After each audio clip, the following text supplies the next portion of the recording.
morte de Jesus, seus discípulos difundiram seus ensinamentos pela Judéia e pelo Império Romano. Entre 64 e 305, os cristãos enfrentaram perseguições e enterrando os mortos em catacumbas, onde decoravam os túmulos com as primeiras pinturas cristãs. Inicialmente, essas pinturas limitavam-se a símbolos como a cruz, a palma, a âncora e o peixe. Com o tempo, evoluíram para cenas bíblicas e principalmente a figura de Jesus Cristo, representado pelo bom pastor. Simples e rudes, essas obras eram feitas por convertidos do povo. Os primeiros templos cristãos, chamados de basílicas, mantinham externamente características das construções romanas destinadas à justiça. Internamente foram adaptadas para acomodar o grande número de convertidos, com amplo espaço, paredes decoradas com pinturas e mosaicos que ensinavam os mistérios da fé e fortaleciam a espiritualidade dos fiéis, além de atender às exigências do culto. Basílica de Santa Sabina, construída em Roma entre 422 e 432, possui uma nave central ampla onde os fiéis se reúnem durante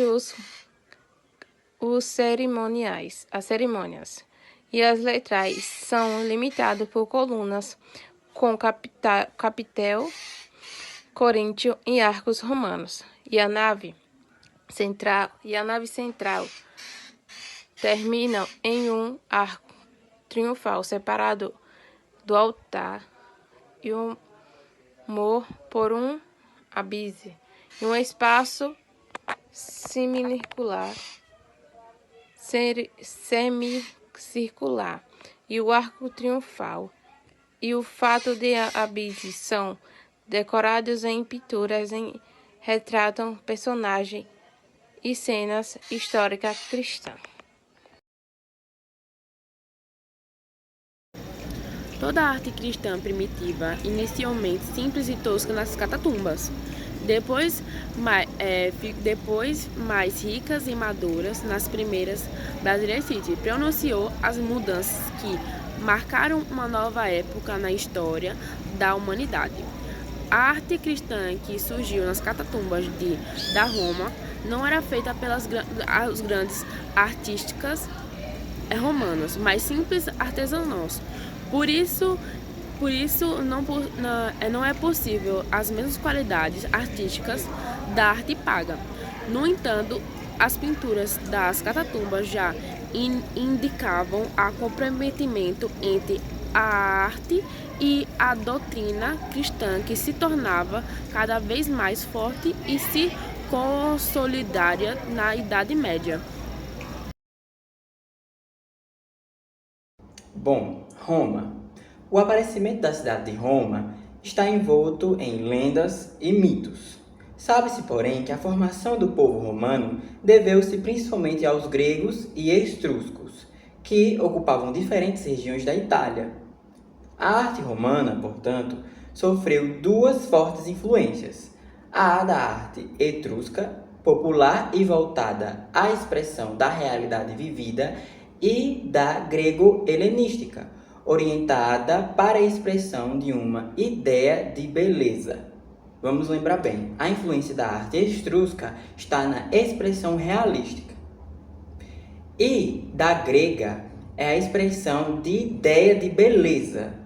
Bom, uso de arcos e abóbadas na arquitetura, representação realista na escultura, colorido, delicadeza e precisão nos detalhes da pintura. Arquitetura. Um dos legados culturais mais importantes que os etruscos deixaram aos romanos foi o uso de arco e da abobada nas construções. Esses dois elementos arquitetônicos, desconhecidos na Grécia, permitiram aos romanos criar amplos espaços internos, livres do excesso de colunas próprio dos templos gregos. O uso do arco pelos romanos foi inovação que distribuiu melhor as tensões e ampliou as vãs entre colunas, permitindo maior estabilidade e flexibilidade arquitetônica. Não tinha, portanto, a mesma preocupação dos gregos de fazer a frente, o fundo e as laterais se equivalessem 2-2 em sua arquitetura. Teatro. Os romanos revolucionaram a arquitetura de teatros e anfiteatros com o uso de arcos e abobadas, herdada dos etruscos, diferentemente dos gregos, que constituíram teatros em colinas. Os romanos realizaram estruturas independentes da topografia. Os anfiteatros, usados para lutas de gladiadores e espetáculos, apresentam uma arena central elíptica, rodeada por arquibancadas circulares, permitindo visão de qualquer ângulo e aumentando assim a capacidade de grandes públicos. Assim era o Coliseu, certamente o mais belo dos anfiteatros romanos. Externamente, o edifício era o ornamento por esculturas que ficavam dentro dos arcos e por três de colunas gregas. Bom, pintura. A maior parte das pinturas romanas que conhecemos hoje provém das cidades de Pompeia e Herculano, que foram soterradas pela erupção do Vesúvio. Os estudiosos da pintura existente em Pompeia classificam a decoração das paredes internas dos edifícios em 4 estilos. O primeiro não se refere propriamente à pintura, pois era de costume no século XI a.C. recobrir as paredes de uma sala com uma camada de gesso pintado, que dava a impressão de placas de mármore. Mais tarde, a descoberta da possibilidade de se criar, por meio da pintura, a ilusão de um bloco cintilante conduziu ao segundo estilo, pois era possível sugerir a saliência. Podia-se também sugerir a profundidade. No final do século I a.C., esse estilo começa a ser substituído por outro, o terceiro, que por fim, ao interesse por representações fiéis à realidade, valorizou a delicadeza dos pequenos detalhes. Entretanto, os romanos abandonaram essa tendência e voltaram às pinturas que simulam a ampliação do espaço. Só que nesse retorno, os artistas procuraram combinar a ilusão dos espaços do segundo estilo com a delicadeza do terceiro. Essa síntese é o chamado quarto estilo e pode ser admirado numa sala da casa dos Veti, em Pompeia.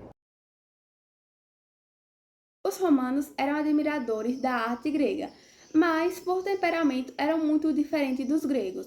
Por serem realistas e práticos, suas esculturas são a representação fiel das pessoas e não de um ideal de beleza humana, como fizeram os gregos. No entanto, ao entrar em contato com os gregos, os escultores romanos sofreram forte influência das concepções helenísticas a respeito da arte, só que não abdicaram de um interesse muito próprio, retratar os traços particularizadores de uma pessoa, o que acabou ocorrendo uma acomodação entre a concepção artística romana e a grega. A preocupação de representar elementos bem determinados pode ser observada não só nas estátuas dos imperadores, mas também nos relevos esculpidos nos monumentos erguidos para celebrar algum feito importante do Império Romano. É verdade que os gregos também ornamentavam sua arquitetura com relevos e esculturas, mas estas sempre representaram os fatos mitológicos intemporais. Ao contrário disso, os relevos romanos especificavam nitidamente os acontecimentos e as pessoas que dele participavam. Dentre os monumentos comemorativos, destacam-se a coluna de Trajano e a coluna de Marcos Aurélio. A arte dos romanos revela-nos um povo possuidor de grande espírito prático.